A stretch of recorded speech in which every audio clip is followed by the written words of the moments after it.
샬롬 10월 13일 목요일입니다. 오늘도 하나님의 크신 은혜와 풍성한 복이 여러분의 삶 가운데 함께 하시길 소망합니다.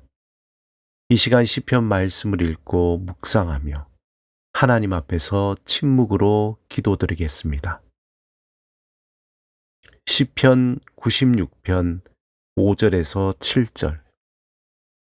만국의 모든 신들은 우상들이지만 여호와께서는 하늘을 지으셨음이로다. 존귀와 위엄이 그의 앞에 있으며 능력과 아름다움이 그의 성소에 있도다.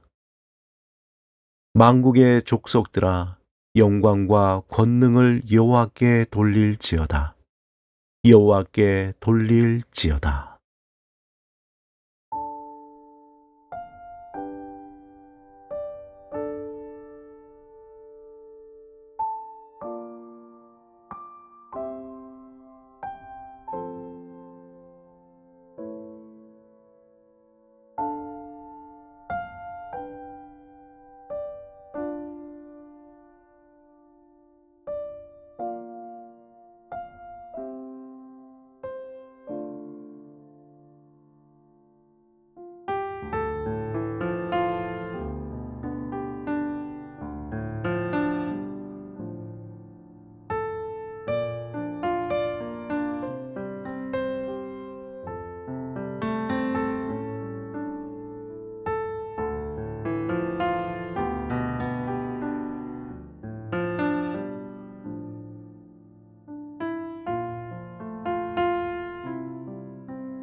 오늘 하나님이 우리에게 주신 말씀은 고린도전서 6장 1절에서 3절입니다. 함께 말씀을 읽고 우리에게 들려주시는 하나님의 음성을 듣겠습니다. 너희 중에 누가 다른 이와 더불어 다툼이 있는데 구태여 불의한 자들 앞에서 고발하고 성도 앞에서 하지 아니하느냐? 성도가 세상을 판단할 것을 너희가 알지 못하느냐? 세상도 너희에게 판단을 받겠거든 지극히 작은 일 판단하기를 감당하지 못하겠느냐? 우리가 천사를 판단할 것을 너희가 알지 못하느냐? 그러하거든 하물며 세상 일이랴. 고린도전서 6장 1절에서 11절에 보면 바울은 고린도 교회에 일어난 음행의 문제에 대해 책망하다가 갑자기 교회 내의 다툼을 세상 법적으로 가져가는 것에 대해 책망하고 있습니다. 그들은 교회 안에서 일어난 일을 교회 안에서 해결하지 못하고 세상 법정에 가져가 판단을 구한 것입니다. 이에 대해 바울은 그런 일은 너무나 수치스러운 일이라고 말합니다. 한마디로 하나님의 영광을 가리는 범죄라는 것입니다. 바울은 세상이 성도에게 판단을 받아야 하는데 오히려 성도가 세상의 판단을 구하는 것이 합당치 않음을 밝힙니다. 그리고 그들의 행위가 부당함을 강조하고 있습니다. 바울은 성도들이 장차 천사를 판단할 권세를 지닌 자들인데 교회의 작은 일 하나도 해결하지 못하고 세상 법정에 가지고 간 것은 성도의 수치라는 것입니다. 바울이 이토록 교회 내 분쟁의 문제를 자체적으로 해결하지 못하고 법정으로 가져간 것에 대해 분개한 이유는 한 가지입니다. 하나님의 부르심을 받은 교회 공동체는 세상의 어떤 기관보다 더 성숙되어야 한다는 것입니다.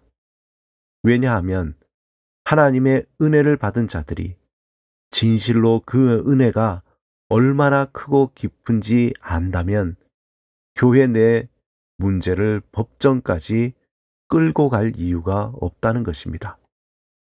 그 문제가 죄의 문제이면 하나님 앞에서 철저히 회개하고 죄에서 돌아서면 될 것이고, 다툼으로 서로 용서하고 화해해야 한다면 하나님이 우리를 용서하시고 예수 그리스도 안에서 화해해 주신 은혜를 생각하며 서로 품어주고 용서하면 되는 것입니다. 문제는 고린도 교회가 이러한 신앙적 성숙이 아닌 어린아이와 같은 신앙에 머물렀기에 교회 내에 일어나는 문제를 미성숙하게 처리하게 돼서 세상으로부터 우스운 꼴이 된 것입니다.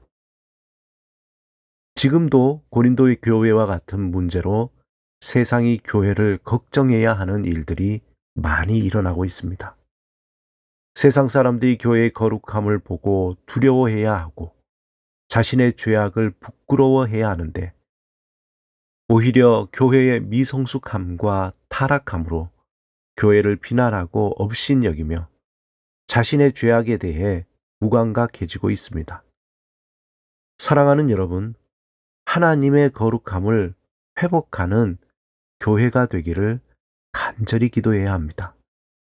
교회가 거룩함을 잃어버릴 때 세상은 브레이크를 잃어버린 자동차와 같이 죄악으로 더욱 빨리 달려갈 것입니다. 복음의 사명과 선교의 열정을 잃어버린 개인이나 교회 공동체는 방향을 잃어버린 배와 같이 우왕좌왕하여 표류하게 됩니다. 성령의 충만함을 사모하며 성령의 열매를 맺기를 사모하지 않을 때 개인과 교회 공동체는 세상에 구별이 없는 세속적인 모임으로 전락하게 될 것입니다. 우리를 죄와 사망에서 구원하신 하나님의 은혜를 깊이 알기를 사모하십시오. 주의 말씀을 사모하며 성령의 충만함으로 진실한 믿음의 고백으로 하나님의 백성다운 삶을 살아가시길 주님의 이름으로 축원합니다. 함께 기도드리겠습니다. 주님, 우리를 구원하신 주의 은혜를 더욱 깊이 알게 하소서. 주의 말씀을 삶으로 살아내게 하시고 성령의 충만함으로 삶의 자리에서 선한 영향력을 전하는 삶을 살게 하소서. 예수 그리스도 이름으로 기도드립니다. 아멘.